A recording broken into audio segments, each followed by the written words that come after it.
Merci d'être avec nous sur BFM Alsace. Nous sommes mercredi, c'est donc l'heure de C'est votre emploi, comme chaque mercredi en partenariat avec la radio Top Music, représentée ce soir par Anne-Sophie Martin. Bonsoir. Bonsoir Anne-Sophie. Arthur. Et on va parler du secteur pharmaceutique, parce qu'il y a un groupe qui cherche du monde ici en Alsace. C'est le groupe Synerlab qui est représenté ce soir sur notre plateau par Jean-Noël Thiollier, DRH du groupe. Merci beaucoup d'avoir accepté notre invitation. Synerlab, les gens ne connaissent pas tous. C'est quand même pas mal de monde ici en Alsace. Vous êtes qui ? En fait, on a un sous-traitant de l'industrie pharmaceutique. Donc notre métier, c'est de développer, de fabriquer et de conditionner des médicaments pour des labos pharmaceutiques. Donc soit parce qu'ils n'ont pas les ressources pour le faire eux-mêmes, soit parce qu'ils ont besoin de plus de ressources et à ce moment-là, ils font appel à nous. Donc vous n'êtes pas un labo vous-même, vous n'êtes pas une marque. Vous êtes combien ? On est 1300 dans le monde, mais en fait c'est 1000 en France et 300 en Espagne. Et on est 530 en Alsace. Vous proposez 70 postes à pourvoir. Alors c'est surtout des postes en usine ?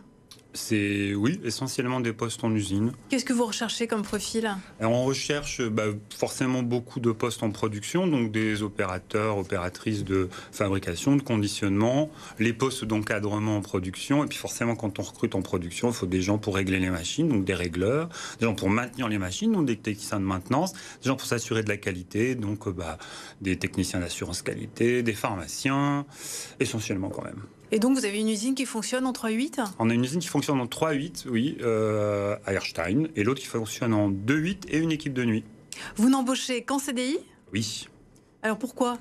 Alors d'abord, c'est un credo. Nous, on pense que c'est important. Donc on ne veut pas précariser l'emploi. Donc c'est une offre d'emploi plus attractive. C'est une offre d'emploi plus attractive, mais c'est surtout qu'en plus, nous, on est sur des marchés pérennes. Donc en fait, ce serait quand même un peu bizarre de recruter de façon précaire, alors que notre intérêt, c'est que les gens nous rejoignent et restent dans l'entreprise, surtout qu'en fait on recrute des gens non diplômés essentiellement sur des postes de production, puisqu'en fait on a besoin de les former d'abord aux règles de l'industrie pharmaceutique et plus particulièrement à nos métiers qui peuvent parfois présenter des spécificités. Et vous recrutez de plus en plus sans CV ? On recrute de plus en plus sans CV à cause de ça, puisque finalement, comme on n'a pas besoin de diplôme préalable, je vois pas pourquoi on s'embêterait à avoir des CV qui en plus consomment du papier pour rien. Si vous recrutez que en CDI, ça veut aussi dire qu'en fait le système de cette fameuse période d'essai de 3 mois, ça vous suffit en fait s'il y a une erreur de casting ? Ça permet de... Oui, mais en fait, c'est pas trop un sujet pour nous. Ça, on essaye de bien recruter, donc on essaye de pas trop faire d'erreurs quand même.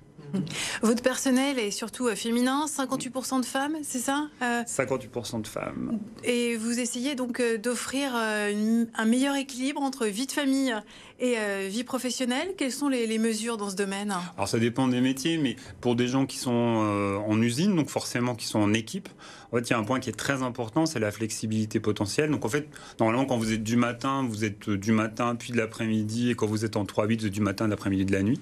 Et donc nous on essaye, sous réserve d'un délai de prévenance, de permettre à l'ensemble des salariés de changer d'équipe, ce qui peut permettre d'accompagner ces gamins à une activité ou parfois, je sais pas, un rendez-vous chez le dentiste ou quelque chose comme ça. Parce qu'on sait qu'avoir des enfants, ça change notre vision du travail et les priorités. C'est ça, et c'est pour ça que c'est important. Il faut s'adapter, l'entreprise doit s'adapter. L'entreprise, elle est obligée de s'adapter, mais surtout, je pense que, en fait, c'est ce que nous demandent nos salariés. C'est-à-dire qu'aujourd'hui, oui, alors ça permet d'accompagner la parentalité, ça permet d'éviter cette fameuse rupture entre j'ai pas d'enfants, je fais ce que je veux, et puis ça y est, ma vie a changé, j'ai des enfants.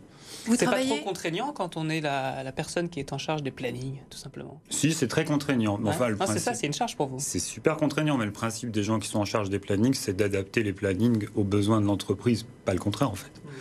Et vous m'avez dit que vous travaillez actuellement sur une charte de la parentalité ? Exact. On veut travailler sur une charte de la parentalité qu'on devrait lancer normalement en septembre. Et il y a pas mal de choses dedans. Donc la flexibilité, c'est un point important. On veut s'assurer que sur toutes nos shortlists de candidats, on a 50% de femmes. On a 50% de femmes au comité exécutif du groupe. On est super fiers. Et parce que finalement, c'est 2 femmes qui dirigent les 2 sites de production. Exactement, c'est 2 femmes qui dirigent chaque site de production d'Alsace. Ouais. Vous disiez tout à l'heure, on embauche quand on CDI parce qu'on est sur un marché qui va bien. On a beaucoup entendu parler pendant du Covid de la problématique des médicaments et de la souveraineté en matière de santé. Est-ce que vous voyez un petit peu les conséquences de ça ? Est-ce qu'il y a des relocalisations de production de médicaments qui vous profitent en fait ? En fait, nous, on le voit, donc on est sous-traitant. Donc, en fait, c'est probablement plus nos clients qui s'en rendraient compte. Mais en tout cas, ce qu'on voit, c'est que notre carnet de commandes qui était... On va dire qu'il y a eu quand même un creux pendant le Covid, en tout cas sur certains produits. Là, on voit que nos carnets de commandes sont extrêmement remplis. Et en fait, une usine, quand elle est pleine, elle est pleine. Donc, il n'y a pas d'autre solution que d'embaucher plus de gens, d'ajouter des lignes de production. Donc, je pense que, en tout cas, c'est clair que sur les quelques années qui viennent, on n'a pas de souci à se faire pour l'emploi, oui. Et pour booster votre activité, vous avez décroché aussi un marché sur le domaine de l'industrie vétérinaire ? Exact. En fait, sur un de nos sites, on fabrique des gélules et des comprimés. Et on a le droit de fabriquer donc, pour santé humaine et santé animale. Et là, donc, on a décidé de se diversifier et on a gagné un marché important dans la santé animale. Et donc, ça veut dire qu'on va avoir 2 nouvelles lignes, 2 nouvelles machines en fait, pour produire et conditionner uniquement pour des produits vétérinaires. Donc des lignes de production qui vont bientôt arriver ? C'est ça. Donc, on a une ligne nouvelle sur une des usines et 2 machines nouvelles sur l'autre. Donc des emplois pérennes. Exactement.